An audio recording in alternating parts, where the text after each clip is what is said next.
পহেলা August তৎকালীন ফেসিবাদী সরকার জামায়াত ইসলামী, ইসলামী ছাত্র শিবির এবং তার অঙ্গ সংগঠনগুলোকে রাজনৈতিক দল এবং সংগঠন হিসেবে নিষিদ্ধ করে সন্ত্রাস দমন আইনের 18(1) এর ধারা অনুযায়ী প্রজ্ঞাপন জারি করে। 5 তারিখে তৎকালীন সরকারের পতন হয় এবং জামায়াত ইসলামীর নেতৃবৃন্দকে সেনাপ্রধান সহ মহামান্য রাষ্ট্রপতির দপ্তরে আনুষ্ঠানিকভাবে আমন্ত্রণ জানানো হয়। পরবর্তীতে উপদেষ্টা পরিষদ গঠন করার ক্ষেত্রেও জামায়াত ইসলামী গুরুত্বপূর্ণ তাৎপর্যপূর্ণ ভূমিকা পালন করে। অর্থাৎ কার্যত জামায়াত ইসলামীর সঙ্গে বর্তমান সরকার এবং আন্তর্জাতিক কমিউনিটি একটি স্বাভাবিক অন্যান্য রাজনৈতিক দলের মতোই কাজকর্ম চালিয়ে যাচ্ছে। তথাপি একটি প্রশ্ন থেকে যায় যে নিষিদ্ধের আদেশটি তারা দিয়েছিলেন তার ভবিষ্যৎ কী হবে। এই ভবিষ্যৎ আইনি পদক্ষেপ বলার জন্যই আপনাদেরকে ডাকা হয়েছে।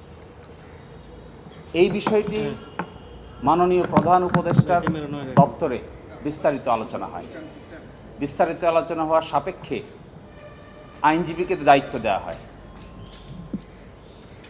যেহেতু এখানে একটি আইনি বিষয় জড়িত আছে, জামাত নিযুক্ত আইনজীবীরা সংশ্লিষ্ট সরকারের দপ্তরসমূহে উচ্চপদস্থ কর্মকর্তা এবং সরকারের উপদেষ্টাদের সঙ্গে সিরিজ অফ আলোচনা চালিয়ে যান।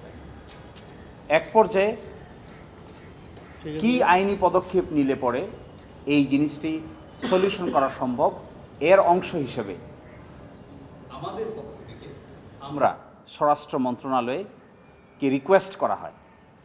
এই রিকোয়েস্টের অংশ হিসেবে তারা আমাদেরকে জানিয়েছেন সকল প্রশাসনিক কর্মকাণ্ড সম্পন্ন হয়েছে। আজকে সরকারি ছুটির দিন। তাদের দেওয়া তথ্য অনুযায়ী আমরা আশা করছি দ্রুততম সময়ের মধ্যে, এমনকি আগামীকালকের মধ্যেই এই নিষিদ্ধের আদেশটি প্রত্যাহার হবে বলে আমাদের তথ্য মতো কনফার্ম করেছেন।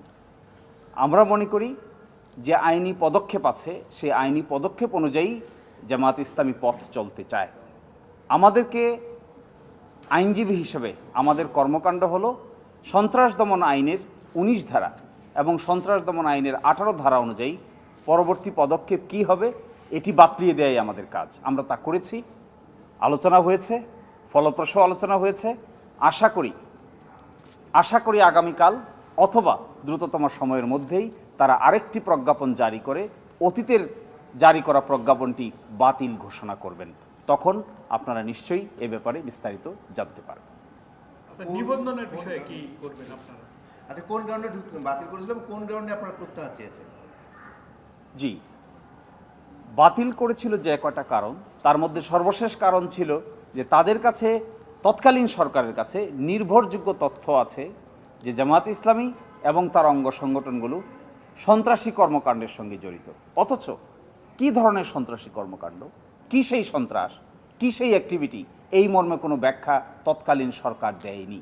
আমরা বর্তমান সরকারকে এটা বলেছি যে আপনাদের কাছে যদি কোনো নির্ভরযোগ্য তথ্য থাকে, কোনো সুনির্দিষ্ট তথ্য থাকে, তাও আপনারা আমাদের দেখাতে পারেন।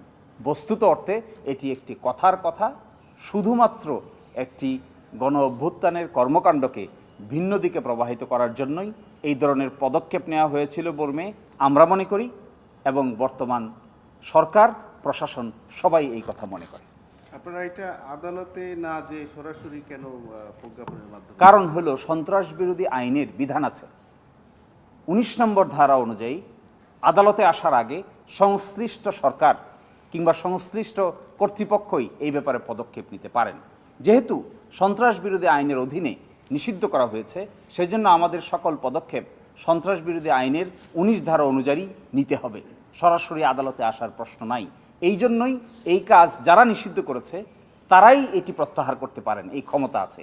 এই জন্যই আমরা আদালতের দ্বারস্থ না হয়ে সরকারকে সংশ্লিষ্ট পদক্ষেপ নিয়ে বাতিল করার জন্য, আইনগত পদক্ষেপ নেওয়ার জন্য আমরা অনুরোধ জানিয়েছি। আওয়ামী লীগ কি ভুল সিদ্ধান্ত নিয়েছে? এবং একই সঙ্গে কি এটা প্রতিহিংসা পরায়ণ কোনো সিদ্ধান্ত ছিল কিনা, রাজনৈতিক প্রতিহিংসা পরায়ণ? এটি স্পষ্ট যে গ্রাউন্ড তারা দিয়েছেন, এই গ্রাউন্ড যেহেতু এক্সিস্ট করে না, এই গ্রাউন্ড যেহেতু বাস্তবে নাই, তাহলে একটি সিদ্ধান্ত নেওয়ার আর কি কার্যকারণ থাকতে পারে? শুধুমাত্র অসৎ উদ্দেশ্য প্রণোদিত হওয়া ছাড়া আর কোনো কার্যকারণ যৌক্তিকভাবে এখানে দাঁড় করানোর স্কোপ নাই, আইনগতভাবেও নাই।